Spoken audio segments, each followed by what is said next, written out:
ẹni fẹ́ kú padà ẹni máa sí ẹ má tó mọ̀ pé ẹ má tó mọ̀ ta fílékeleke bá ń wá lọ́mọ ẹ̀dá ìjà ń bọ̀ ẹni ò mọ̀ ọ̀nà ṣóhun náà ń mèmè ọ̀nà ẹni mọ̀ ọ̀nà wá ń kọ́ tí rìn nínú igbó ẹni nọra ẹ̀ tó bú sẹ́kún tó yẹ ká kí pẹ̀lẹ́ ṣá ẹ jẹ́ ká máa wòye bọ̀ o àkọjá òfin jàmbá fara ẹni fẹ́ kú padà ẹni máa sí wọ́n pàdé ara wọn ẹ má tó mọ̀ pé wọ́n pàdé ara wọn fílékeleke bá ń wá jàmbá o ìjà ń bọ̀ ìjà ń bọ̀ ọ̀rọ̀ ilé ayé ó má ti gbà ká gbọ́n nínú ó má ti gbà ká gbọ́n níta tóbi ayélujára ọ̀rọ̀ ìfẹ́ kìṣẹ́ ti pa ọkàn nífẹ̀ ń gbẹ́ tipátipá kọ́ ẹni máa gbọ́n bí ẹni sọ mi ò tí ì rí àkọjá òfin jàmbá fún jàmbára o jàmbára o ẹni máa sí ṣínà ìràwọ̀ ẹ má tó mọ̀ òye ẹ má tó mọ̀ ta fílékeleke bá ń wá lọ́mọ ẹ̀dá ẹ dákun ìjà ń bọ̀ o abẹ́rẹ́ ayé o ẹ̀dá òye àkọjá òfin jàmbá fún jàmbára o jàmbára o ẹni máa sí ẹ má tó mọ̀ òye ẹ má tó mọ̀ ta fílékeleke bá ń wá lọ́mọ ẹ̀dá.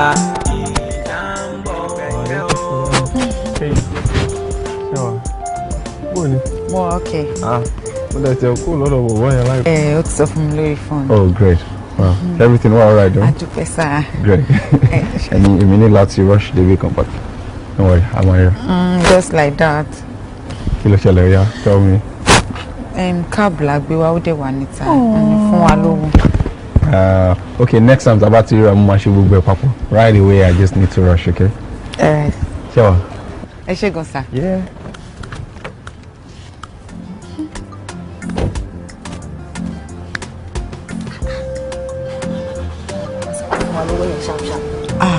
Hey, ṣùgbọ́n mo sọ pé next time we tábà máa tún rí wọn báyìí.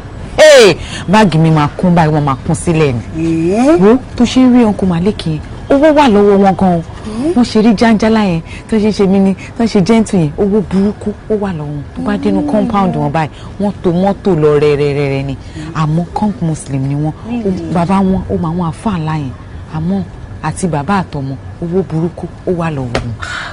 Wọ́n dey look nice o.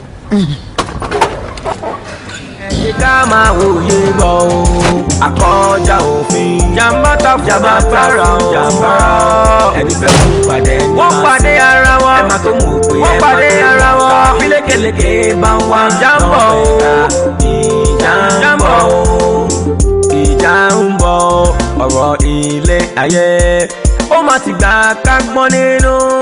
tó ṣe ń rí Uncle Malik yẹn owó wà lọ́wọ́ wọn gan-an wọ́n ṣe rí jáńjálá yẹn tó ṣe ṣe mí ni tó ṣe gentle yẹn owó burúkú ó wà lọ́wọ́ wọn tó bá dénú compound wọn báyìí wọ́n tó mọ́tò lọ rẹ́rẹ́rẹ́rẹ́ ni.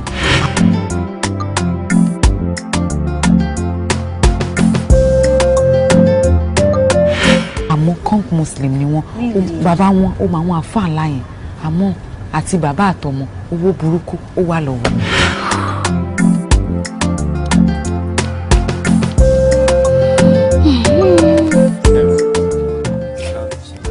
John go. John. Ṣé kò sí? Lẹ́yìn wọ chain. Ló wọ sag. Kí lẹ fẹ́ rí fún? Yazal. Ṣé inú church wà lẹ́yìn náà dé lọ? Lágbà fẹ́ lọ. Church lẹ múra báyìí. Ẹ jẹ́ kí dáàdì. John ò sílé. Lè wọlé. Lò. Tí dáàdì bá rí yín kọ́. Fọwọ́ bá tẹ́ rí mọ́. Kò sílé. Èmi lè gbọ́n ẹ̀. Èmi ló bí lé. Ọmọ ilé wọn kàn fi nǹkan tí yàn ń ro báyìí tí yàn ń ro jẹ ni bóyá sag. ìjà ń bọ̀ ọ̀rọ̀ ilé ayé ó má ti gbà ká gbọ́n nínú ó má ti gbà ká gbọ́n níta tóbi ayélujára ọ̀rọ̀ ìfẹ́ kìí ti pa ọkàn nífẹ̀ ń gbẹ́ tipátipá kọ́ ẹni máa gbọ́n bí ẹni sọ. Ìgbà tí mo débi tó ti ta ọmọ sọ pé omi ti tán. Omi tán? Ibo ni ó wá omi lọ tán ti sọ pé omi ti tán? Ọ̀dọ̀ mọ́mì twins mi, ìyá àbèjì. Mariam. Kí ló ṣẹlẹ̀? Lọ́dọ̀ mọ́mì twins náà ti sọ pé omi ti tán. Bọ́ èmi àti ẹ mọ̀ pé mọ́mì twins gangan ni ló ń produce omi. So báwo lomi ṣe fẹ́ tán?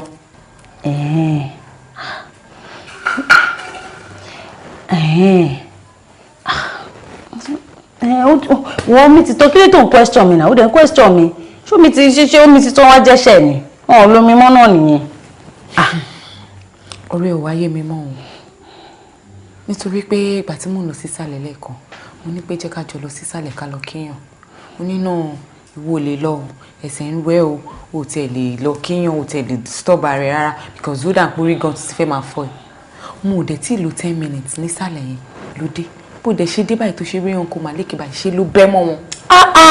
Ibo èmi ò bẹ́ mọ́ wọn o mo kàn rí wọn mo kàn kí wọn kó má dà pé èèyàn fojú pa wọn rẹ ni o ṣé mo bẹ́ mọ́ wọn ni mi ò bẹ́ mọ́ wọn náà ṣe kọ́kàn máa wá kọ́kọ́ wá síbí báyìí kéèyàn má tiẹ̀ lè ṣe háìsì wọn àbí nǹkankan téèyàn bá kí wọ́n sì ń gba ènìyàn lọ́ máa sọ pé èèyàn ní ìgbéraga kí ló ṣẹlẹ̀ gan. Mariam okay o. Àkọjá òfin jábàtà fún jàǹbára o ẹni fẹ́ kú pàdé ẹni máa sin ẹ má tó mọ̀ pé ẹ má tó mọ̀ ta bí lékeleke bá ń wá lọ́mọ ẹ̀gá ìjà ń bọ̀. ó dẹ̀ ní sùúrù ó dẹ̀ ń rọ̀ṣì lọ. kí ni ṣáà ti kírun tán ni. bí a ṣe ní sùúrù díẹ̀. kí la fẹ́ máa ní sùúrù ṣe. kí la fẹ́ máa dúró ṣe ń bì báyìí láti gbàdúrà tán kí ló. wo nígbà táwọn wọlé lẹ́ẹ̀kan yìí mo kàn ń wó oríṣiríṣi mọ́tò ládùúgbò yìí mọ́tì yìí fa ìkan àwọn èèyàn gidi ló máa ń wá sí mọ́tì yìí o. àwọn èèyàn gidi ló máa ń wá síbí báyìí. ó tiẹ̀ rí nǹkan kan léni rárá o. ṣebí first time tó ṣiṣẹ́ máa wá lélẹ̀. wo nígbà míì báyìí bí èrò ṣe máa ń kó tó èrò máa kún gbogbo bí ni. wo jẹ́ ká fi gbogbo yẹn lẹ̀ tó bá tún wá ní next week wá. ọ̀rẹ́ ọkọ yẹn nìyẹn. bọ́dá Malik ẹ̀rọ sà. Uncle Malik. Assalamualaikum. Ami alaikum salam. Aku ibadah na. Awan. Dia. Atu mo rí à. All right sir. ọ̀nà bọ̀lẹ̀ ń gbà sà. CMS lèmi ṣe ń lọ. ẹ jẹ́ abáyíndé CMS. VI. Ọlọ́run ẹ jẹ́ ká tẹ̀lé yín ọ̀nà tẹ́ ń lọ náà yìí là ń lọ. Mariam oníwà ò gbá VI. lo VI já á dẹ̀ drop wa sọ́nà. oníwà ò gbàbẹ̀ rárá. ẹ tún nílé tẹ̀lé mi. ẹ nílé tẹ̀lé mi nítorí VI gangan ni final destination mi bọ̀ èmi máa ṣìyà ní Bọ̀dé Thomas máa dẹ̀ ṣe ló bí 5 hours níbẹ̀ kó tó di pé mo. ẹ má wọrí amadode yìí sínú mọ́tò just few hours ó ti wà okay ẹ dẹ̀ wind down fún wa. ká dúró dé wọn nínú mọ́tò fún 5 hours kí ló dé kí ló ṣẹlẹ̀ ń bó la ń lọ oníwà ò gbá gbogbo ọ̀nà yẹn. ní nǹkan tá à ń ṣe. ẹ má jẹ́ kí n délé ẹ̀yìn tí. ok ẹ take care ara yín. ó dàbọ̀ sà. nígbà tó sọ pé ká máa tẹ̀lé wọn lọ oníwà ò gbà bẹ́ẹ̀. Bọ̀dé Thomas bí àìkílà ń lọ ṣe lọ́nà ọbẹ̀ yẹn sójú ọ̀nà lè wá ni a ṣe tẹ́lá tó ti fẹ́ lọ sí Bọ̀dé Thomas ó sì di next week. jẹ́ àlọ́lẹ̀ adélọ́kẹ́ nìyẹn lẹ̀. ká lọ́lẹ̀ láì ṣe ọjà àná lẹ̀. adé àlọ́ sí i. kò sí wàhálà ó ti yé mi. ó dàbọ̀ sà. oh God. Mariam já lọ. ó dàbọ̀. Mariam kí wọ́n ní. ó lè fi wọ́n lè kàn máa lọ. Jàmbá fún jàmbára o jàmbá fún jàmbára o máa sí ṣínà ìrànwọ́ ẹ má tó mọ̀ pé ẹ má tó mọ̀ ta bí lékeleke bá ń wá lọ́mọ ẹ̀dá ẹ dákun ìjà ń bọ̀ o abẹ́rẹ́ ayé o. olórí burúkú máa lè léyìí o. Uncle Malik ẹ̀yin ni. wọn ò dẹ̀ lè mọ́mọ́ ṣe wọn ò ṣe intentional lè gbọ́n kọ́tọ́. kí ló ń sọ lẹ́nu ẹ̀ à ń jà nítorí àjà níta ló ń jà lẹ́kùn ṣé kọ̀ọ̀kan ni gbogbo mi tó pọ̀ jù ta sí lára ni. má wọrí nípa tèmi mi wà òkè máa kó aṣọ mi tí n bá délé. it's okay ẹ má wọrí. sáàdì bí o lẹ́ ń lọ ní. àná àwa òkè. àwa òkè àwọn bọ́ọ̀sì ẹ lè gbé wa. thank you àwa òkè. okay. ẹni ọmọ ọ̀nà ṣóhun náà ń bèèrè ọ̀nà ẹni mọ̀ ọ̀nà wá ń kọ́ tí rìn nínú igbó nínúra ẹ̀ tó kú sẹ́kún tó yẹ ká kí pẹ̀lẹ́ tó báyìí ẹ jẹ́ ká máa wòye bọ̀. Uncle Malik máa ń tọ́jú ẹ̀ gan-an. Àbí? O ti wá bọ́ sínú ọlá báyìí. Àfi kó máa bá mi dúpẹ́ lọ́wọ́ Malik o. Wo ó ń drive fún mi tó jẹ́ wípé má ṣe jẹ́ kí n máa sọ. Èmi gan rí bẹ́ẹ̀. Láti ibi tí mo ti ń wọlé bọ̀ láti ìsàlẹ̀ tí mo fi dókè. Kí ló fẹ́ jẹ, kí ló fẹ́ mu wo tó bá rí àwọn hard drinks tí mo ṣe. Awúsùbíláì mina shaitani rajim. Olúwa yà mí yéṣù. Miriam. Àtìgbà tó ti dé Mùsùlùmí ni mo ti ń kọ́ ẹ ní gbogbo àwọn nǹkan yìí. Àmọ́ ò fẹ́ change. Ìwọ náà wúrọ̀ aṣọ tó wọ́n sí. Tọ́nkù Malik bá ń bọ̀ sí nǹkan tọ́rẹ̀ wọn kan tẹ̀lé wọn lẹ́yìn tó wá bá ẹ báyìí. Ó mọ̀ wípé bó ṣe wà yìí bí pé wòwò ló wà ní. Bọ̀ kò sí nǹkan tó bá dínú nǹkan tí mo wọ̀ yìí náà. Ó bad. Aṣọ tó wọ̀ yóò dà kó bójú mu. Gbogbo ara ẹ ló wà ń tà yìí. Ìwọ náà wò bó ṣe ṣórí sílẹ̀. Ṣó mọ̀ wípé àwọn màláìkà kan wà tó yẹ pé wọn ò kí ń fojú rírun obìnrin ta báyìí ni. Kó dáa. Ó dáa, kí ló wá fẹ́ jẹ? Wo kí n tó lè jẹun tàbí mu kankan nínú ilé, wà kọ́kọ́ wọnú ilé lọ́nà, wà lọ change aṣọ tó wẹ̀, wà dẹ̀ borí ẹ̀. Màá tún máa borí níta, màá tún máa borí ilé.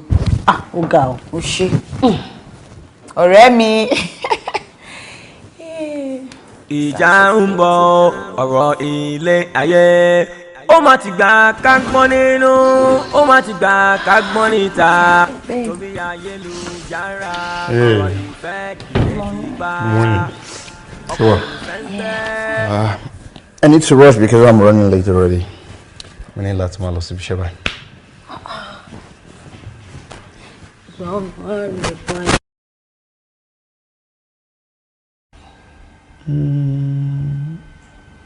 If we do not see any next weekend, I'm definitely running upper weekend. 2 weeks long to pay you now. Iṣẹ́ ni. I need láti ṣiṣẹ́. And then if you have to go on the trip with me, that's fine. Ghana and Biba in Monlo, so that's not a problem. I don't mind. Really? Yeah. Okay, yeah, we'll talk about it over WhatsApp then. Mo tó kí máa ka message. Mama Kelly. Trust me. I miss you. I miss you too. You say it right. tó kú sẹ́kún tó yẹ ká kí pẹ̀lẹ́ ṣá ẹ jẹ́ ká máa wòye bọ̀ o.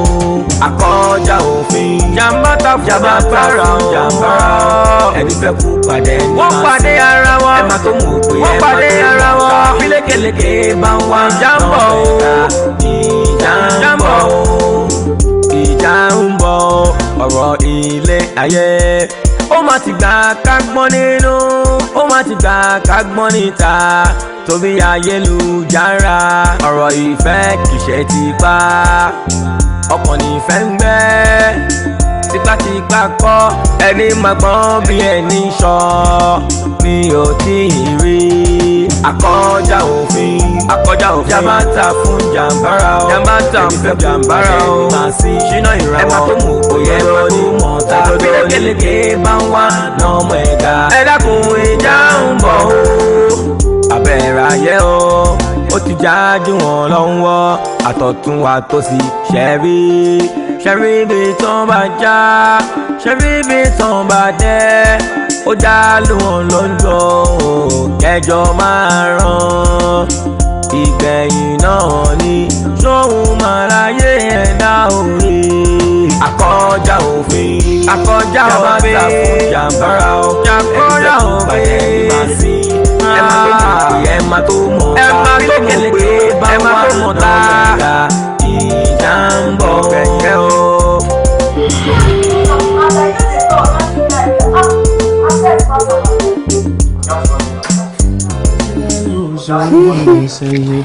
Malik. Walaikum salam. How are you? I'm fine. How you feel? Alhamdulillah. Good. Malik, kí ló ṣẹlẹ̀? Ó dúró bá mi sọ̀rọ̀ rárá. Ó ti pẹ́ tèmi àti ti ríra náà. Ṣé ó ti rẹ̀ mí ni? Bí mo ṣe ń lọ inú yàrá ni mo ń lọ. A lè má sọ̀rọ̀ lọ sókè náà. Come bismillah ta'ala.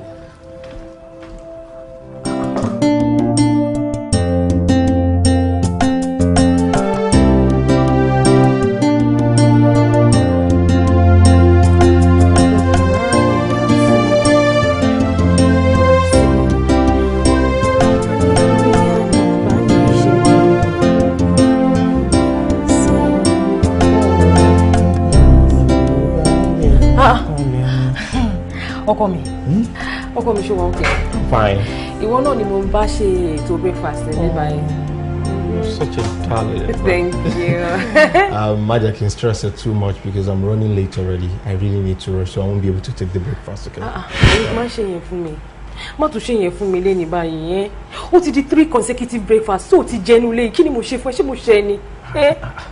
Ó dá má bínú. Àwùjọbìlà Amina, kí ló torí báyìí? Kí ló torí báyìí? Ó ṣe máa ń kí ló tó máa ń ka gbogbo ọ̀rọ̀ tí ò jẹ́ kó kà tó máa ń kà. Mo ti late ni sórí gbogbo ẹjọ́ tó tún rò sí gan, mo tún late sí ni. So let me just go. Malik ó yé mi èmi náà kí ni kí n ṣáájú òfin ni ṣàánú fún mi ó dé ṣàánú fún mi kó tẹ bébí náà jó ń jẹ mi. Amina ó ń ro ẹjọ́ o. Ó ń ro ẹjọ́ o. Sórí gbogbo ẹjọ́ burúkú tó tún rò sí ń ṣe ni mo tún late sí. Let me just go, okay? Malik jọ̀ọ́ nítorí Ọlọ́run ó dé ṣàánú mi ṣàánú fún èmi náà ibi kó náà lèmi náà ṣáà ti jáde kò jó ń jẹ mi ṣé mo fẹ́ fi nǹkan sínú oúnjẹ ni tí èrò láìfẹ́ tó wà láàrin mi àti ṣàánú fún mi jọ̀ọ́ nítorí Ọlọ́run kọ́ mi. Kókò jẹun bá mi jẹun ó dà jẹ́ kí n gbé sínú wọn máa fún ẹ kó gbé dání kó gbé dání kó jẹun kí ìyàwó ẹ kí ẹ ń pa ẹ mo nífẹ̀ẹ́ ló jẹ́ kí n máa ṣe gbogbo nǹkan tí mo ṣe ṣàánú mi náà. Hajiya Amina, the caring woman, the most beautiful woman. I'll eat the breakfast tomorrow. I have to miss today, so I can. Okay, nísùn náà jẹ́ kí n bẹ sáré fi sínú wọn mà kò gbé dání in case tẹ́bí bá ń pẹ́ ó mọ̀ kí ṣe kí o sọ ọkọ mi o ṣe gan mo dúpẹ́ o.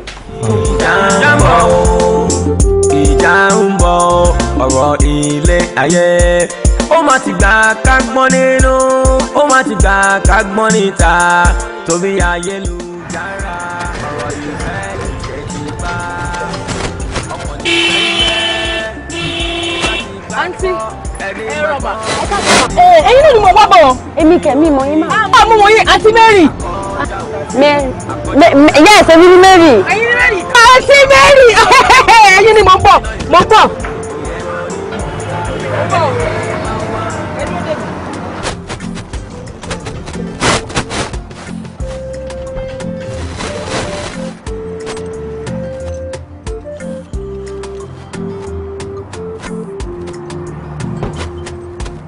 Ẹ ká sàn yes sàn ẹ jọ̀ọ́ mo orúkọ tèmi ní AMINAT tẹ̀sán. Ẹ mọ̀ mi gan ẹ mọ̀ mi ṣé mọ̀ Mr. Malik ẹ sọ. Ọkọ mi ọmọ Malik ni ọmọ Malik ọmọ Malik dáadáa jọ nítorí Ọlọ́run mo fi Ọlọ́run ọba tí mo sì mo fi wá bẹ́ẹ̀ ni o fi ọkọ mi sílẹ̀ o fi ọkọ mi sílẹ̀ tó bá fẹ́ wá láti ọkọ mi sílẹ̀ o bí wọ́n ti mo ṣe wà mi ò gbádùn mi ò gbádùn o ibi tí mi ò gbádùn dé tọwọ́ bọkọ mi ò dẹ̀ ti tọwọ́ bò dẹ̀ ti tọwọ́ bẹ̀ sùn ó ti tọwọ́ bẹ̀ sùn o fọkọ mi sílẹ̀ o tó bá fọkọ mi sílẹ̀ ayé ẹ̀ ṣẹ̀ṣẹ̀ bẹ̀ sí ni máa bàjẹ́ ni ayé máa bàjẹ́ pátápátá ayé máa bàjẹ́ ni o wọ́n máa bàjẹ́ ṣùgbọ́n kí ló ṣe tó ṣe àbí ọkọ ni Mary. No, mímí kọ́ ni Mary. Kí ni? Mariam lórúkọ ẹ gèlè orí ẹ̀dà ló gbé wíìgì sórí sí gbogbo ẹ̀ṣẹ̀ yẹyẹyẹyẹ tó wọ́n jí sí bí òkìrìkà yìí ìwọ́n mọ̀ wẹ̀rẹ̀ yìí òun ní Mariam dalẹ́rú olórí burúkú wọ́n mo bọ̀ wá bẹ́ẹ̀ mi ò tiẹ̀ ní business pẹ̀lú ásìdì tí mo gbé wá òun lè mi àtẹ̀jọ́ ní business. ásìdì kẹ́ lọ́rọ́dẹ̀ mi. ásìdì mo fò ásìdì.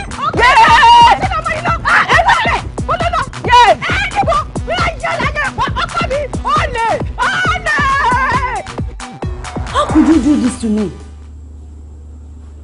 Malik, ìkà ni ẹ́. So you are married. You are a liar. Kí ló tó ṣe sọ fún mi pé o ti marry? O ní láti rí nǹkan tí ìyàwó ẹ̀ fojú mi rí. Ó máa fẹ́ dá ásìdì yẹn sí mi lára díẹ̀ ló kù náà. Kí ló tó ṣe wọ́n ṣàlàyé fún mi pé o ti marry? Ṣé máa dé understand ẹ? We need to calm down. I'm close to 40. You should realize that I should be married too. Kí ló tó ṣe wá ṣàlàyé fún mi pé o ti marry? Báwo ni fẹ́ mọ̀ nígbà tó bá sọ fún mi? See, calm down, okay? See, ìyàwó mi ni, okay? I know how to handle her. I will handle her and nothing is going to happen to you. Tó bá lọ ṣe mí lè ṣe nǹkan. See. Wo mi ò fẹ́ wàhálà o. Mi ò fẹ́ kú o. Àbí kí ni o ní láti rí bó ṣe ń ṣe. Wo ó fẹ́ máa embarrass mi díẹ̀ ló kù náà. Ẹni kò fara ẹ lọ́kàn balẹ̀. She's my woman. Èmi ni mo fẹ́ sílé náà. I will make sure I talk to her and then I'll make sure that you are safe. It's okay. Everything is under control, okay? Ṣé wọlé lọ sùn báyìí? Níbo? O lè sùn bí báyìí lálẹ́ yìí. Bóyá kò tètè wá máa lọ lé because ìyàwó ẹ̀ bá wá ẹ̀ tí ò bá rí ẹ̀. Èmi ló máa wá trace kiri. Mi ò dẹ̀ fẹ́ wàhálà tètè máa lọ lé mi fẹ́ wàhálà jọ nítorí Ọlọ́run bẹ́ẹ̀ ni. Where have you been all my life? What do you mean by that? Your kind is rare. Ibúbìnrin ní ìwọ kọ́ ló sọ̀rọ̀ lálápọ̀nlé. Pẹ̀lú gbogbo nǹkan tó ṣẹlẹ̀ náà ó ṣe feel pé I should go home. Ibúbìnrin ìwọ náà kí ló dé tí wò ṣagídí? Mi ò fẹ́ wàhálà ni. Mi ò fẹ́ wàhálà tètè wá máa lọ. You're just a beautiful woman in and out. Trust me. Stop it. Kí ni? Ìyájà Mọ́ríà. Ṣé wàá máa lọ lé? Ńlá. Má ṣe rí kiri wá máa lọ. Gbórí bí fúngbà díẹ̀. In just 5 minutes. Jẹ́ ká pọ́ lọ́tì ẹ̀ tuntun náà. Súnmọ́ gan. Stop it. Jambo, ẹni ò mọ̀ ọ̀nà ṣóhun náà ń mímí ọ̀nà ẹni mọ̀ ọ̀nà wá ń kọ́ tí rìn nínú igbó ẹni nọra ẹ̀ tó bú sẹ́kún ṣó yẹ ká kí pẹ̀lẹ́ ṣá ẹ jẹ́ ká máa wòye bọ̀ o àkọjá òfin jàmbá tààrà ọkọ mi wá kí ló ṣẹlẹ̀ kí ló lọ ṣáǹjà ni. Àjà. Mo ní kó wá jẹun. Náà mo ti wà ókè mi ti jẹun. Ti wà ókè báwo? Àbó fẹ́ sọ fún mi pé o máa lọ fresh in kan wá padà sísàlẹ̀ wá jẹun. Subhanallah, ṣó ní problem ni. Ṣé nǹkan ṣe ẹ́ ni? Mo ní mo wà ókè mo ti jẹun. Ó ní nǹkan mi tó fẹ́ gbà bẹ́ẹ̀ ni. Vicky, kí la bá débi ọ̀rọ̀ insult báyìí? Why you insulting me? Ọ̀nà wo ni mo gbà insult ẹ? Hey, Malik. Kí ni? Malik o ti bẹ̀rẹ̀ o! O ti bẹ̀rẹ̀ o! O tún ti bẹ̀rẹ̀ wálẹ̀ o! Kí ni problem ẹ gan? Ọlọ́jọ́ lọ́dọ̀ àwọn girlfriend ẹ ní àbí? Ṣé o fẹ́ gbọ́ nìyí? Yeah! Ibẹ̀ ni mo lọ jẹun ni. Ibi ló ti jẹun? Bẹ́ẹ̀ni. What do you mean by that? No, wọ́n ní ilé yàtọ̀ fún ìpolọ́jọ́ lọ́dọ̀ àwọn girlfriend ẹ. Are you sick? Tí wọ́n bẹ̀rẹ̀ sí wá ní mo ti sí pé wẹ̀rẹ̀ mi dé. Irú kí lélẹ̀? Amina. Yeah? You slapped me? Ṣé mo pẹ́lẹ̀ kejì tó máa wúrúwà tó wù í ni? O sì fẹ́ sọ mí lẹ́nu ni? O fẹ́ sọ mí di ọkùnrin tí ó ń ná ìyàwó rẹ̀ ni? O fẹ́ gbọ́ tọrọ sórí etí tó gbá yìí, èyí tó gbá yìí, tí hó yìí, láì ṣe ti ẹran tó dẹ wàláhì ó kábàámọ̀ rẹ̀, wà kábàámọ̀ rẹ̀. Oúnjẹ yìí wàá jẹ Malik máa jọ ẹ lójú ọmọ kọkọ bá fi rẹ ìwọ bá wò ó kéré wàá jẹ. Ó máa gbá mi létí. Ó gbá létí kò mú fẹ́ létí máa tó jẹ bẹ́ẹ̀ ni wàá jẹ lẹ́yìn. Ṣé ti ẹran ni? Jambo. Kí ni dáàdi ń pè mí sí ẹsẹ̀? Hello sir. Wa alaikum salam. Yes sir. No, mi ti dé ọ́fíìsì bọ̀ mo ti wà lọ́nà already. Sir? Ẹ fẹ́ rí mi? Ní bye bye. Mo ti wà lọ́nà ọ́fíìsì. Ẹ ti wà ń lé mi kẹ̀?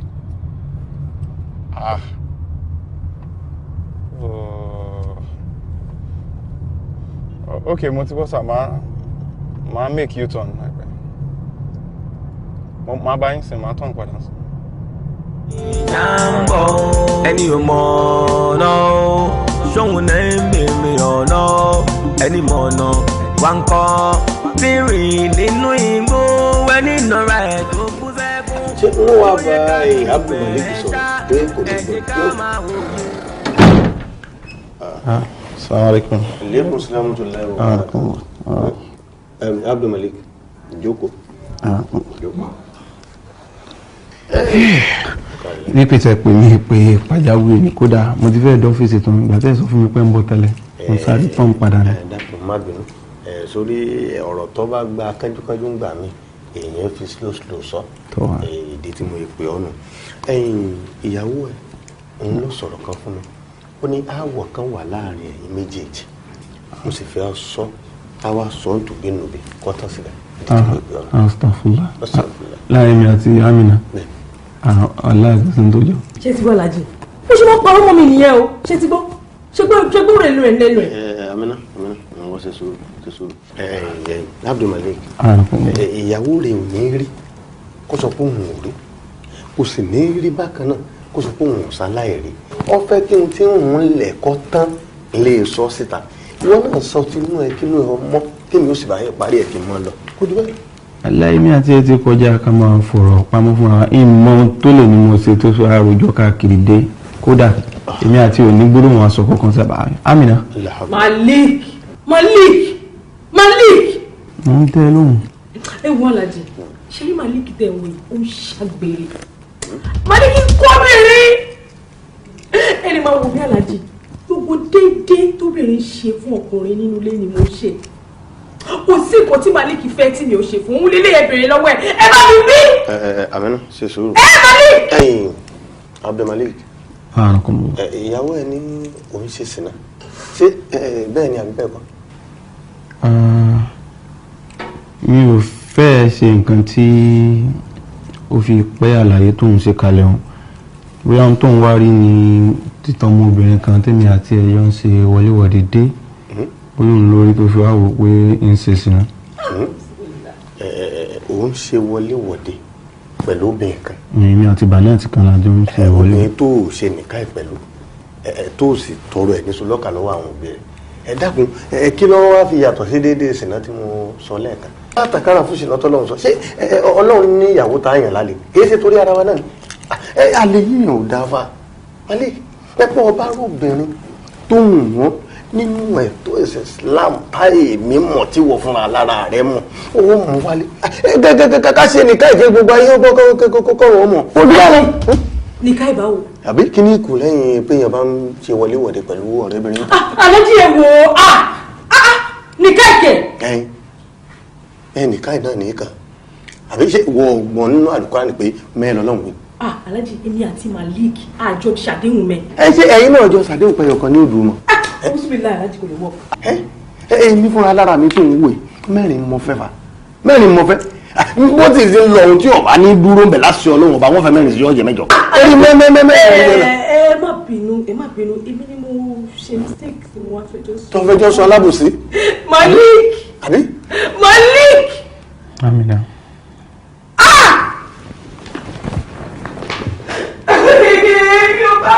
If I leave here, I'm going back to work, or maybe then I'll see you when I get back. Ọgbọ́n Malik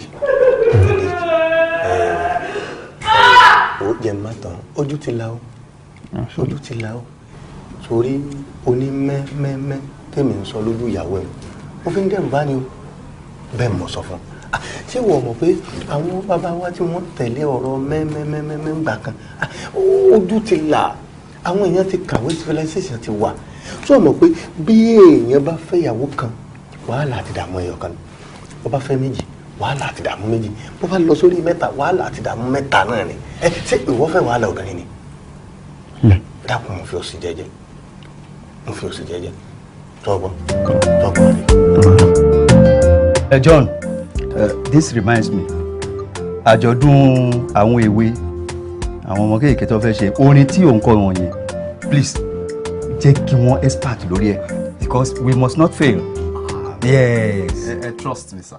Torí bí gbogbo last week láti ń ṣe rehearsal tó yẹ pé àwọn ọmọ yẹn every evening ni wọ́n máa ń kó wọn jọ tó yẹ pé a máa ń ṣe rehearsal tẹ́ bá rí àwọn ọmọ yẹn wọ́n ti perfect wọ́n ti mú àwọn orin yẹn wọ́n ní disappointing. John èmi ló tún sọ yẹn fún òbúgba ni mo wá sí ojú window tí mo máa yọjú wò yìí ẹ̀yin ò ní mọ̀ gbogbo ẹ̀ mo rí so kò sí wàhálà ṣe ṣá make sure pé gbogbo ẹ lọ déédéé. ẹ̀bùn dáàdì ó ní nǹkan tí mo ti fẹ́ sọ fún yín o ní ilé bọ́dà mi kan torí ní last week Sunday ni mo rí àwọn ọmọ kan tó ń wo fóònù wọn tí wọ́n wá pè mí wọ́n ní kí n wá wo picture sista mi Mary ló wà lórí fóònù tó ń wọ hijab wọ́n rò pé ṣó possible ṣé kò possible so nǹkan tó ń sọ kiri nísìnyí pé sista Mary ti da muslim o pé wọ́n ti gbọ̀nà Islam lọ. wípé Mary wọ hijab. bẹ́ẹ̀ni sà. nínú picture. bẹ́ẹ̀ni sà. kò jẹ́jẹ́ bẹ́ẹ̀ gbọ́ ṣé Mary tèmi bí nínú ìgbàgbọ́ tí mo bí nínú ìjọ tí mo tọ́ nínú ìjọ tí mo fi ọ̀nà Ọlọ́run tọ́ tó tún jẹ́ ìkan pàtàkì láàrin àwọn akọrin ìwọ náà mọ ẹ̀gbọ́n tó ní wípé kò jẹ́jẹ́ bẹ́ẹ̀ so fọkùnrin balẹ̀ mẹ́ta wọn lóhun àti wípé secondly ṣe mọ̀ pé ní ayé tá a wà yìí nǹkan tó bá ń da òun ní Sátánì máa ń lé kiri ibi tí òjíṣẹ́ Ọlọ́run tó bá ti ń ṣe déédéé tó ń hùwà bí Ọlọ́run tó ń fi ọ̀rọ̀ Ọlọ́run bọ́ àwọn èèyàn tí gbogbo nǹkan tó ń sọ tó dẹ̀ ń ṣe bẹ́ẹ̀ àwọn èèyàn á máa wá ṣubú ẹ̀ ṣe ọ̀nà tó fẹ́ gbà nìyẹn má dá wọn lóhùn. o tó ń dáadé mi náà ti ro gbogbo nǹkan tó ń sọ yìí but mo kàn gbúdọ̀ fi tó yín létí ká wà ṣùọ́ torí.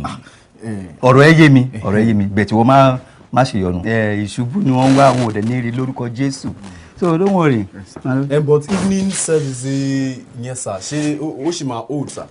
dandan ni yẹn dandan ni. iṣẹ́ ti pa ọkàn ní ìfẹ́ ń gbẹ́ tipa ti. bóró ni. wọ́n ní ká ló lóun kankan ṣe ṣé o fẹ́ kó bẹ́ẹ̀ ṣẹlẹ̀ ni. ó dáa pé nǹkan kan ṣe ẹ ṣá. nǹkan ṣe mí báwo. kí ni problem ẹ. mo náà lọ́bi kankan ó lọ́bi kankan sẹ́. o máa so mí mọ́lẹ̀ ni. máa so mọ́lẹ̀ tó bá possible o. o ṣọ́ kò gbádùn ṣá. mo gbà ókè. tí mo ní àwọn important things tí mo fẹ́ lọ ṣe. Maliki ọkùnrin rere wo ló máa kúrò ní ẹ̀ ní alẹ́ sátidé tó bá lóun ní kògiri tó ń fẹ́ lọ ṣe sọ fún mi. ìwọ ní níbi kan tó fẹ́ lọ. alágbàkó ni ẹ o torí mi ò mọ̀gbà tó di dáadáa báyìí ṣé nǹkan tí Islam kú ẹ ṣóun ló ń wù níwá yìí. Maliki wo gbé Islam kò gbèsè gbẹ kan ṣé nínú Islam tí mo sọ gangan Islam ní pé ọkùnrin tí ó bá ní agbára láti fẹ́ ìyàwó méjì ni kò fẹ́ ṣé o ti ṣe déédéé lọ́dọ̀ tèmi náà kó tó sọ pé o lọ propose obìnrin kan obìnrin olórí burúkú táyé ò lè já tó lọ propose sí níta náà. àwítò wọ kan wá sọ pé ìwọ kan jáde bó ló ń lọ. ok Amina mo fi Ọlọ́run àtànẹ́bí bẹ̀rẹ̀ wọn kọ́ alágbàkó ni ẹ o kò fẹ́ kó àgbàkó tí o fẹ́ kó ràn mí ni sórí lórí pípé kò dẹ̀ rọra dúró sẹ́gbẹ̀ẹ́ kan jẹ́jẹ́. Amina tó o bá ṣe jura ẹ lọ tí o bá ṣe jura ẹ lọ tí o bá hùwà wèrè kan Amina máa lù ẹ tí n bá gbá ẹ létí tí n bá gbá ẹ ní etí wo wọn tẹsẹ̀ lébọn kó tó gbọ́nà. Olúwa ẹlẹ́dàá mi Ọlọ́run tó dá mi sílé ayé fún Maliki ní agbára láti nà mí Ọlọ́run fún mi ní agbára láti jẹ ìyà tí Maliki fẹ́ fi jẹ mí fún mi lágbára láti jẹ Maliki ó yá nà mí mo ti ṣe tán. Amina dọ́bí tí n bá rọ́ọ̀lù ẹ̀ Maliki rọ́ọ̀lù mi tí n bá rọ́ọ̀lù ẹ̀ wà á pè tírélà kọlu ẹni Amina Maliki rọ́ọ̀lù mi àdá ìlànà sójú ọgbọ́n ìdànù bíi pépà ẹ̀wù nǹkan náà.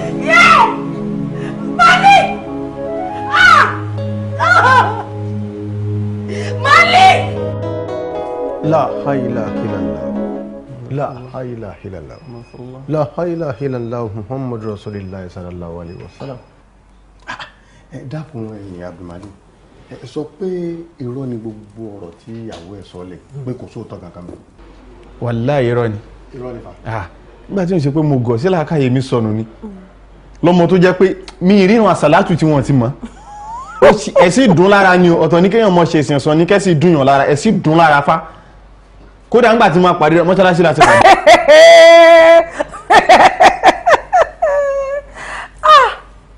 Malik ogo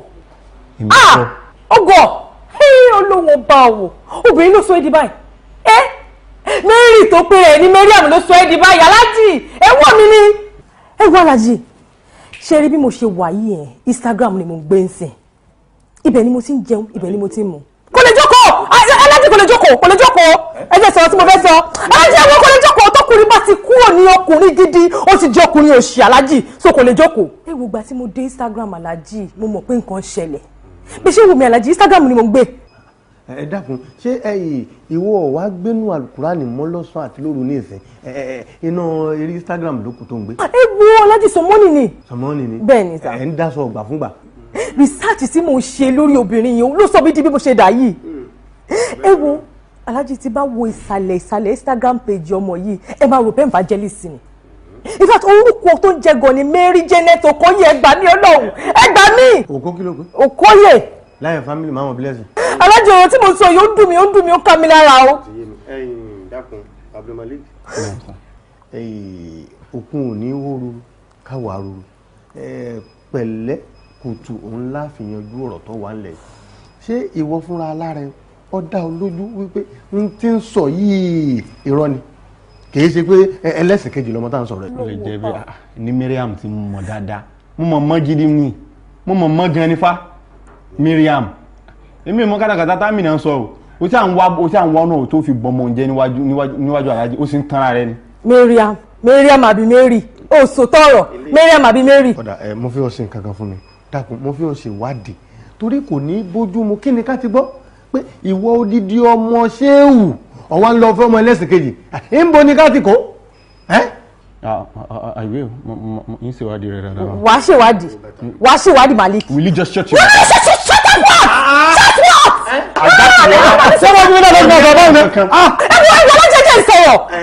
Ìkó tẹ̀lé sọ́ọ̀sì ìkó tó tọrọ. Tọ́lá obìnrin. Tí wọ́n lọ ni. Níwájú sí òun náà ló ń parí. Ṣé kí ni? Ọlọ́mọ màá sí ọlágbá kí ọmọ. Ẹ bá máa ní kí n sọ tọrọ. Ẹ bá sọ tọrọ. Ẹ dẹ́kun fa torí Ànábì Muhammad sallallahu alaihi wasallam. Lẹ́gẹ̀ẹ́sì wo lẹ fẹ́ fẹ́. Mo sọ wọ́n sọ pé wọ́n fẹ́ find out. Kí ló fẹ́ find out? Ẹ̀sọ́ ọ̀nà ṣéwù ni. Ẹ kò sí wà lórí ó lọ ṣéwù ni. Nǹkan tó bá dà sí náà ni ẹ̀sọ́ lọ ṣéwù. Afáàrọ̀. Ìjà ń bọ̀ ọ̀rọ̀ ilé ayé ó má ti gbà ká gbọ́n nínú ó má ti gbà ká gbọ́n níta torí ayélujára ọ̀rọ̀ ìfẹ́ kìí ṣe tipá ọkàn nífẹ̀ ń gbé tipátipá kọ́ ẹni máa gbọ́n bí ẹni sọ bí o tí ì rí àkọjá òfin jábàtà fún jàǹbára. Daddy, ẹ wá ẹ jọ̀ọ́. Ó dà pé ojú ń dùn mí nínú yìí. Daddy, ó dà pé gbogbo nǹkan táwọn èèyàn ń sọ máa jẹ. Ẹ wo ṣé Mary nìyẹn wo nǹkan tí Mary wọ Mary mà ló wọ ìjáàbù yìí. Daddy, ẹ wo. Ó wí ni. Daddy. Mary? Yes. I can't believe it. Anyway, bá mi mú fóònù wa nulẹ̀. Okay, mo ń bọ̀. Bá mi mú fóònù. Ọlọ́mọ ti pín ìgbọ́rí. Mary, Maria, ọmọ tèmi.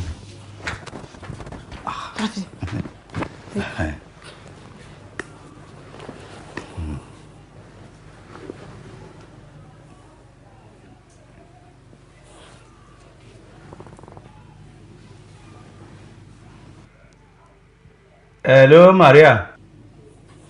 Maria ya Jésù. Ṣàlàáfíà ni o. Ǹlẹ́, ṣé kò sí ìyọnu bẹ́ẹ̀? Níbo lo wà báyìí? Ọ̀dọ̀ rẹ̀. Ó dà. Mo fẹ́ rí ẹ ní kíákíá ni. Lénìí. Òní lè mékè lénìí. Ọ̀la ńkọ́? Okay, ọ̀la ò tí ì pẹ́ jù. No. Kó má bàa sí wàhálà náà ni, kó má bàa sí ọ̀nù ni. Jẹ́ kí n rí ẹ lọ́la. A máa retí ẹ. Take care. Ǹlẹ́, ọ̀dà o. Ṣé, ọ̀dà o. Dárí kí ló sọ? Ó lóun wá lọ́dọ̀ rẹ̀ òun. Ó ní òun ò ní lè wá lónìí. Ó máa wá lọ́la. Ó yá dé ni o. Anyway, ó ní nǹkan tèmi ń rò ń pa ẹ̀. Kò jẹ́jẹ́ bẹ́ẹ̀. Kò jẹ́ bẹ́ẹ̀ dáadé. Ìjáàbù. Ẹ jẹ́ ká máa wòye bọ̀ o àkọjá òfin jàmbátà ẹni fẹ́ kú pàdé ẹni máa wọ́n pàdé ara wọn ẹ máa tó mọ̀ pé wọ́n pàdé ara wọn. Maria, mo tún bèrè lọ́wọ́ ẹ lẹ́ẹ̀kan sí ta ló wà nínú fóònù yẹn àwòrán ta ló wà ń bẹ tó wé ìjáàbù. Ṣé o gbọ́ nǹkan tí mo bèrè lọ́wọ́ ẹ tó wé ìjáàbù? Ìwọ ọmọ tí a bí nínú ìjọ tá a tọ́ nínú ìjọ ọ̀rọ̀ yìí ò fẹ́ yé mi o. Ṣé ẹ lè sọ̀rọ̀ àbí ẹ mọ̀ kàn bá yín sọ̀rọ̀. Kí ló fa gbogbo rádaràda yìí? Kí ló ṣẹlẹ̀? Ìjọ ò ní ẹ bẹ̀rẹ̀ mi ò láìkẹ́ o. Dádì sọ̀rọ̀ ìwọ náà sọ̀rọ̀ kí ló dé? Àǹtí mi etí wa ti kún níta ẹ sọ̀rọ̀ náà ṣé bí ní dádì ń bá sọ̀rọ̀. Ta ló fi picture yẹn wọ̀nyí dádì? Stop that nonsense. Don't ask question with question. In fact, it's an insult. Kí má tiẹ̀ jí bàbá ẹ, ẹni àgbàlagbà tó bá béèrè ọ̀rọ̀ lọ́wọ́ ẹ, o gbọ́dọ̀ tó fi béèrè dáhùn ọ̀rọ̀ fún. Sorry, sir. Ta ló wà bẹ́ẹ̀? Èmi mo wà bẹ́ẹ̀, wọ́n propose mi. Ó propose ẹ. Bóyá propose drama ẹ̀ ń ṣe drama ni àbí dúró nígbà tí torí kò yé mi ṣé propose in drama àbí live. Mi ò ṣe tíátà, wọ́n propose mi, ẹni ẹ fẹ́ fẹ́ mi, mo wá ti convert sí Muslim. Láyé lójú ẹ̀mí yìí kọ́ ìwọ Mary Maria ìyá Jésù tàbí sínú ìjọ. Bẹ́ẹ̀ni. Ó propose yẹ ìwọ dẹ̀ nífẹ̀ẹ́ ó fẹ́ fẹ́ kò jọ kí ni mo sọ kò jọ kò possible. Maria rethink torí lójú ẹ̀mí mi kọ́ rethink.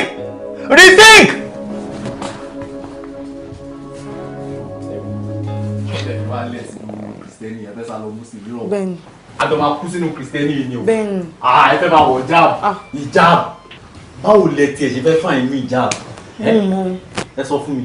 ọmọ mi ẹ̀gbọ́n àǹtí mi.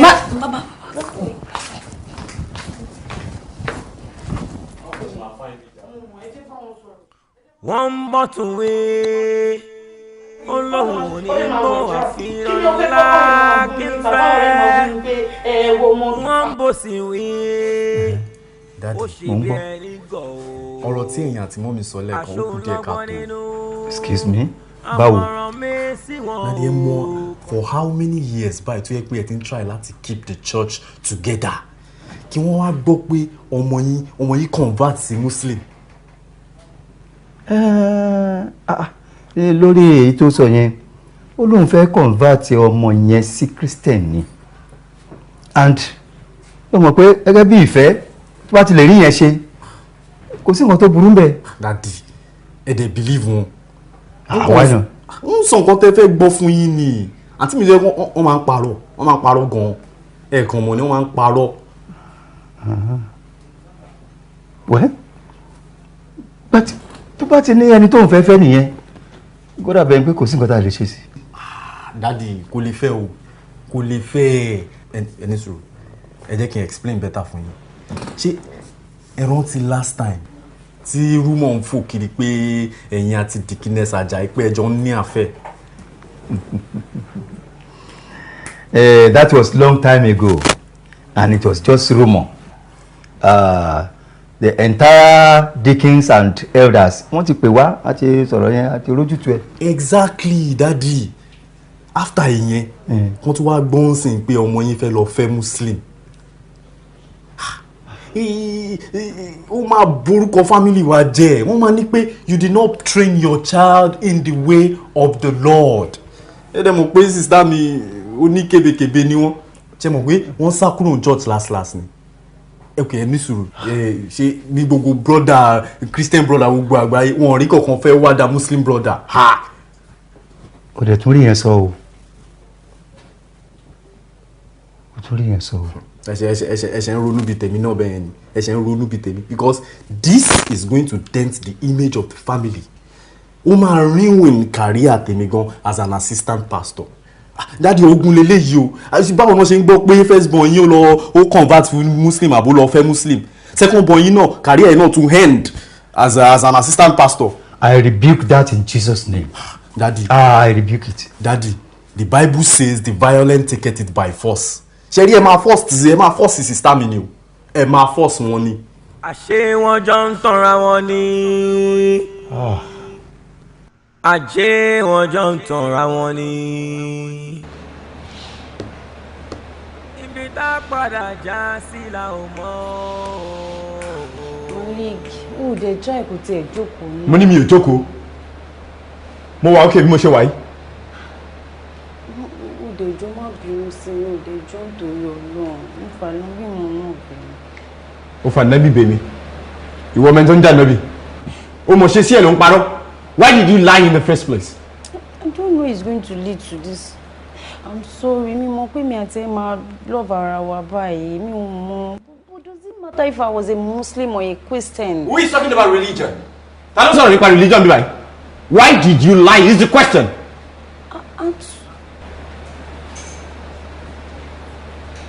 Malik. Abẹ́rẹ́ ayé o, ó ti jájú wọn lọ́wọ́, àtọ̀tún wa tó sì ṣẹ́rí bí tán bá já, ṣẹ́rí bí tán bá dé ìlú máa parọ́ fún yín nítòótọ́ tí mo ṣe wáyé Christian ni mí. Pásítọ̀ làwọn parents mi. Mary ló ń pè mí lé. Pé kí ni mo fẹ́ ṣe nígbà tí mo wọkọ̀ títí tí mi ò rí? Nígbà tó jẹ́ pé wọ́n sọ fún mi pé mo gbọ́dọ̀ fẹ́ Christian. Èso kọ́ńtà ìgbà tí mo dẹ̀ rí Màlíkì mo dẹ̀ gbà fún àbí kí ni kí n ṣe? Ilé ètò ṣe yìí ó kú díẹ̀ káàtó. Láyé mi, ó yẹ kí n ti fúnra lọ́jọ́ yẹn o. Nígbà tí mo ti bẹ́ẹ̀ sọ̀rọ̀ ìjùmọ̀àtì lọ́jọ́ yẹn tó ti ní kí n yé ń jábọ̀, mo mọ̀ pé kò sí mùsùlùmí òdodo kan tí ò ní ní ìjábọ̀. Ìgbà yẹn ló yẹ kí n ti fúnra o. Ìgbà tí mo dẹ̀ tẹ̀lé ẹ lọ sí jimá àtijọ́ yẹn mo dẹ̀ rí pé ó wà òkè ìgbà tó jẹ́ lọ́run kan náà lájọ́ ń sìn. Kí ni kí n wá ṣe kó sọ́kọ́ ń ta báwo ló yẹ fẹ́ kí n ṣe? Bọ̀ Mariam, ṣé mo wí pé uncle Malik tá à ń sọ̀rọ̀ nípa ẹ̀ ó ti máa rí ṣé wọ́n ready àti the second wife ni? Rukayat, má jẹ́ ń tàn ẹ́, mi ò mind. Mi ò mind láti di third wife, mi ò mind láti di fourth wife mo ṣe wà. Ṣé bí Kùránì yín náà ló sọ wípé mẹ́ẹ̀lọ́ lọ́hùn wí? Ọkùnrin lè fẹ́ as many wives as they want. Ibo ló wà nínú Kùránì pé obìnrin ò lè fọkùnrin tó bá ti níyàwó nílé. Àbí ìgbà tèmi àti Malik ń fẹ́ra yìí, inú ò ti ń ka Kùránì díẹ̀díẹ̀. Lóòótọ́ ni Kùránì sọ wípé mẹ́ẹ̀lọ́ lọ́hùn wí, bọ̀ kò kí ń ṣe irú ọ̀nà burúkú tí wọ́n gbé gbà yìí. Torí náà mo ṣe ní pé kí n sọ fún ẹ lásìkò tí Malik ti bínú lọ kúrò lọ́dọ̀ mi kò gbé kọ́ mi mọ́ wọ́n ní kí n tiẹ̀ wá bá ikú tiẹ̀ wá bá mi lọ bẹ̀ ẹ́. Kí mi lọ bá uncle Malik kí n sọ fún wọn pé ẹ má bínú o Mariam tá a mọ̀ sí Mariam o Mary ni o irọ́ ló ń pa o ọmọ pásítọ̀ ni o. Ókè mo ti gbọ́. Jabata fún jàmbára o ẹni fẹ́ kú padà ẹni máa sí ẹ má tó mọ̀ pé ẹ má tó mọ̀ ta fílékeleke bá wà lọ. Má bínú mo mọ̀ pé mo ti ṣẹ̀ ẹ́ mo kò ń ṣe pé mo mọ̀ ṣe ẹ̀rù ń bà mí láti sọ fún ẹ̀mí mọ́ bó ṣe máa fẹ́ ọ̀nà kò ṣe pé mo mí láti ọ̀tẹ̀ bọ̀bọ̀ I'm sorry. Sorry ló dáràn lọ́wọ́ yín sorry yín náà lè máa ń parọ́ mọ́. Okay, sorry, you don't justify your action, right? I'm sorry I acted the way I acted, but I didn't mean it. Mi ò mọ nǹkan tí mo fẹ́ sọ. It's because I love you. Mi ò dé fẹ́ kó fi mí sílẹ̀ mi dẹ̀ mọ́ mo fẹ́ explain fún ẹ.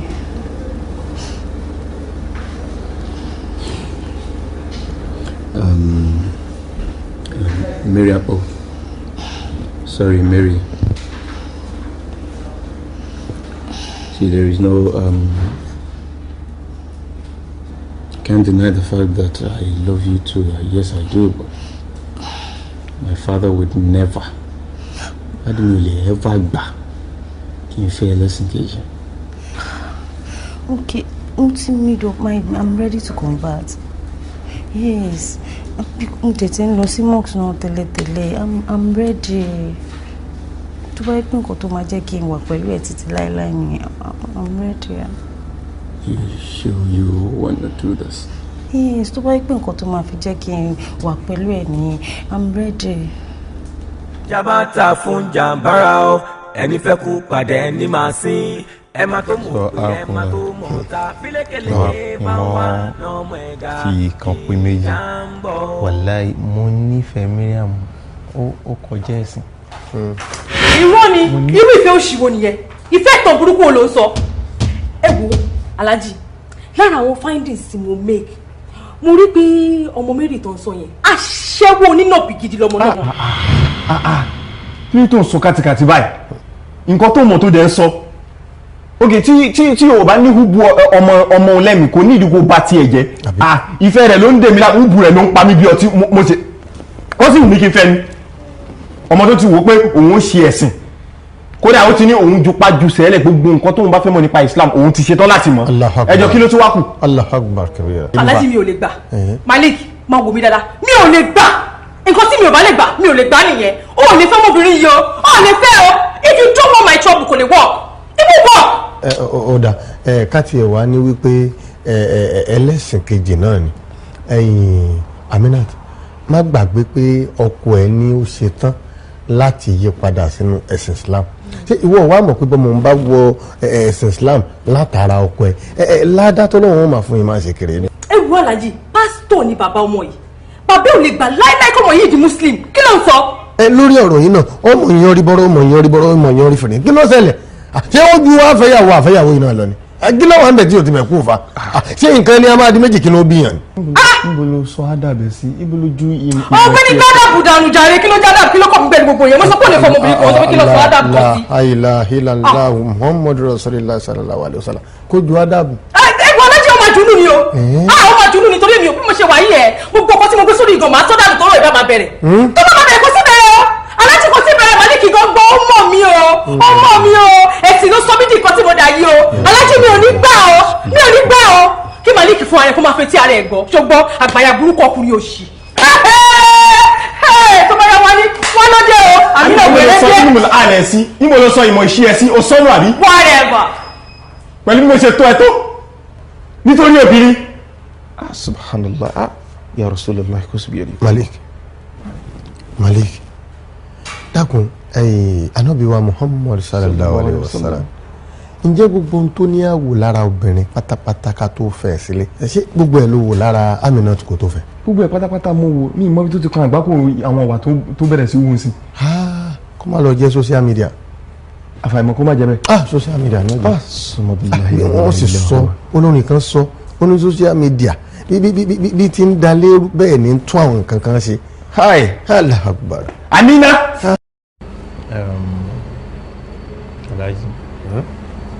Alhaji Miriam ti lóyún. ó jẹ́ kí ni. ó ti lóyún.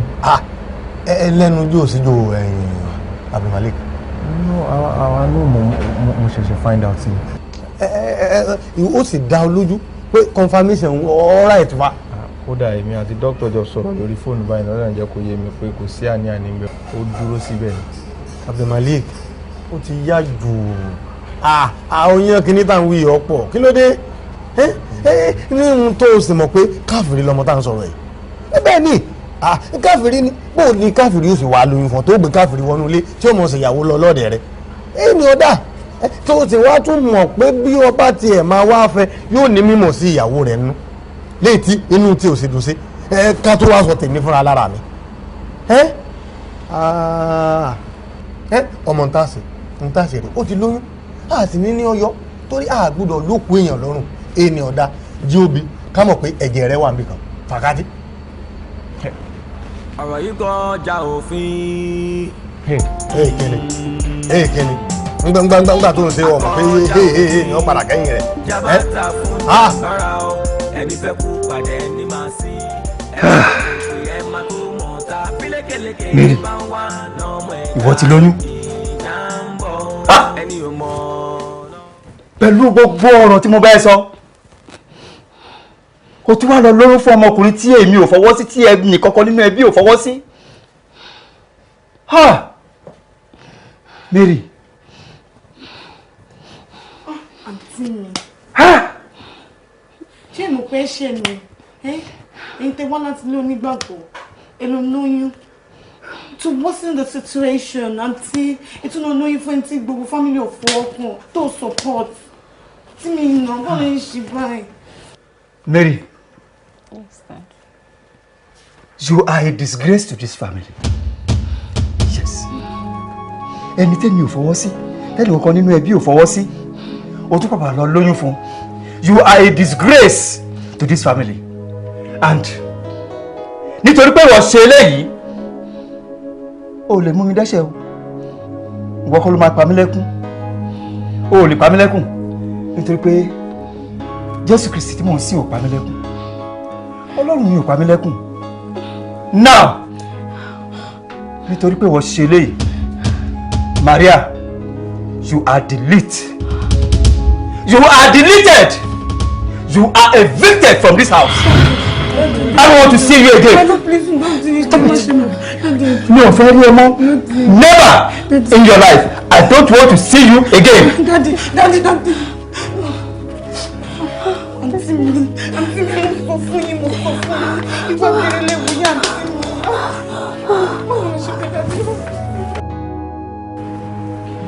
Bàbá Malik Dajusha.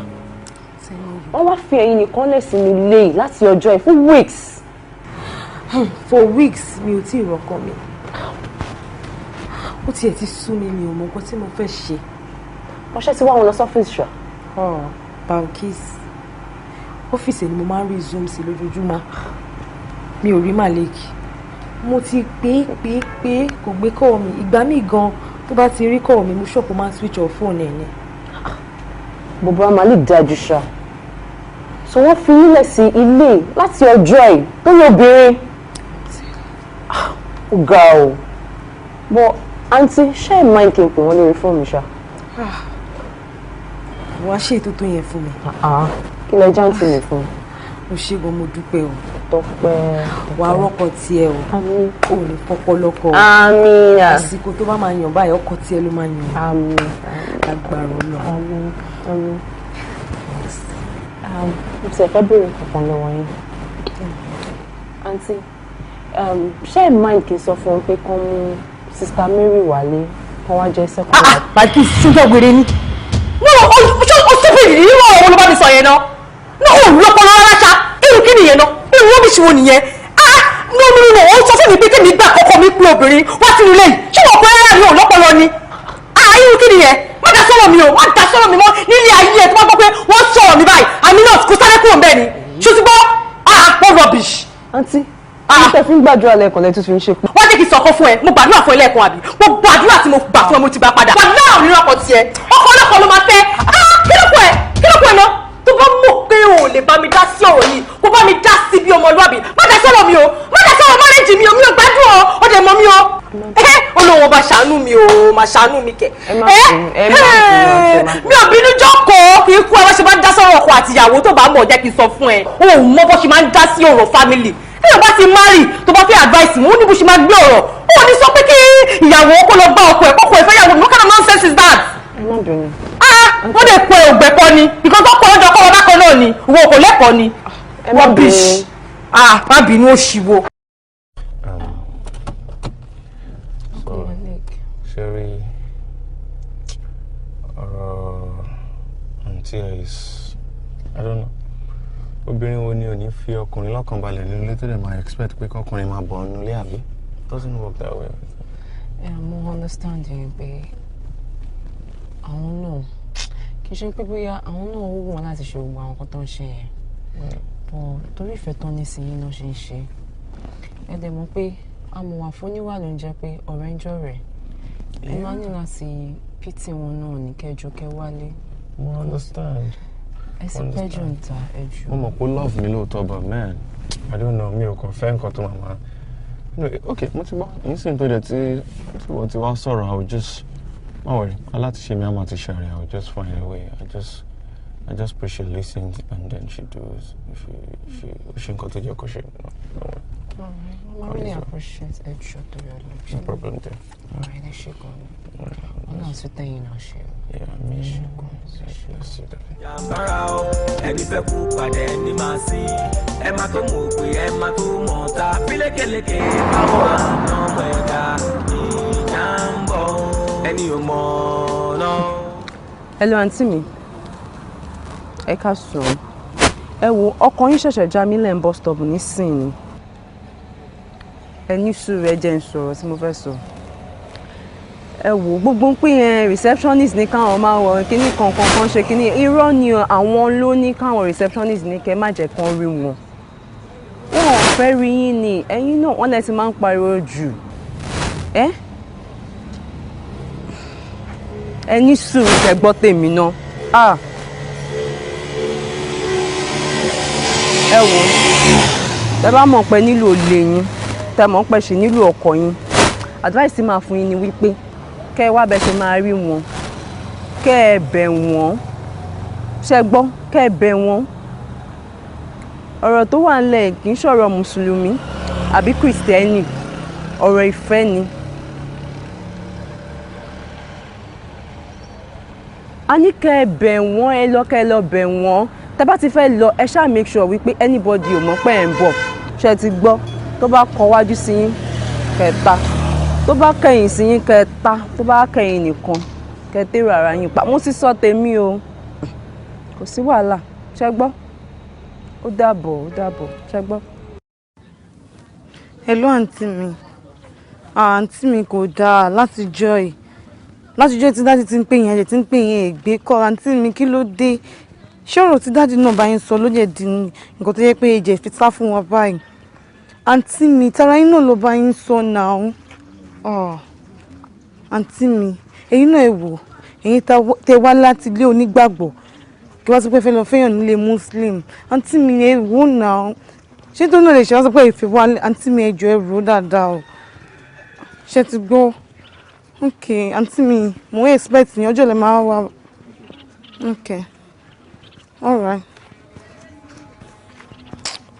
Àǹtí mi ìṣá náà wá jẹ́ kó gbọ́. Tara wọn náà lọ kún bá wọn sọ. Kó àti sọ́sọ́sọ́ náà jẹ́ kó gbọ́.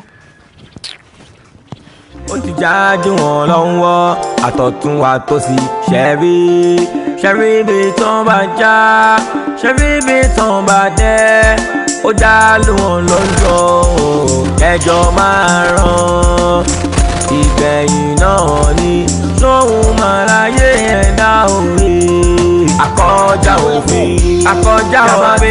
jàmbára o jàmbára òfin ẹ má tó mọ̀ ẹ má tó mọ̀ ẹ má tó mọ̀ pé ẹ má tó mọ̀. Kí ló ṣẹlẹ̀? Kọ́sọ̀ Málíkì, kí ni mo ṣe fún ẹ? Ṣàánú fún mi Málíkì, dáríjì mi. Kò easy fún mi, kò easy fún obìnrin kókó ẹ̀ kúrò lé, kò easy. Ṣàánú fún mi Málíkì. Nígbà tọkùnrin náà fẹ́ ṣe àgbákò ṣé ó máa dédé kúrò nílé ni? Àmọ́ tó bá ti jẹ́ ìṣòro lobìnrin tó gbé sílé kó rọra kúrò nílé kó máa gbégbé ayé àtàlàfíà. Àtẹ̀yìn ò fàgbákò fún rẹ̀ á kúrò nílé.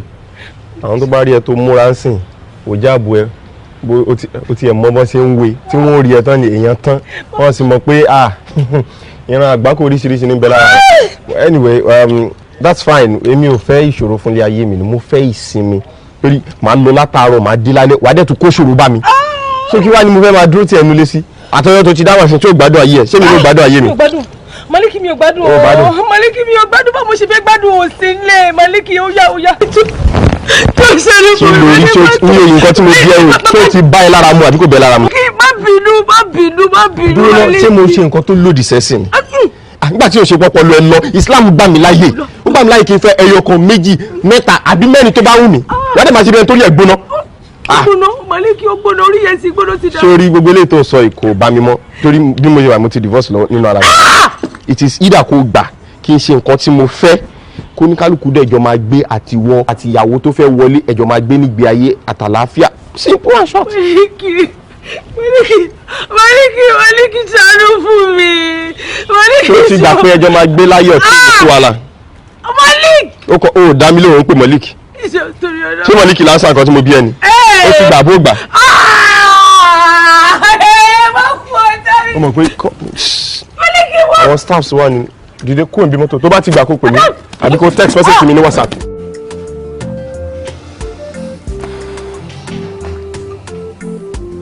Kí ni nǹkan tá a máa ṣe báyìí?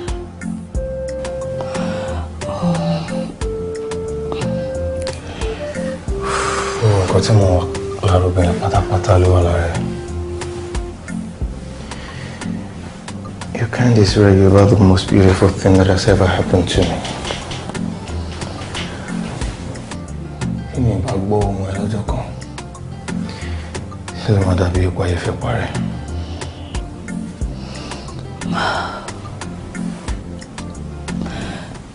You are a Muslim, I'm a Christian.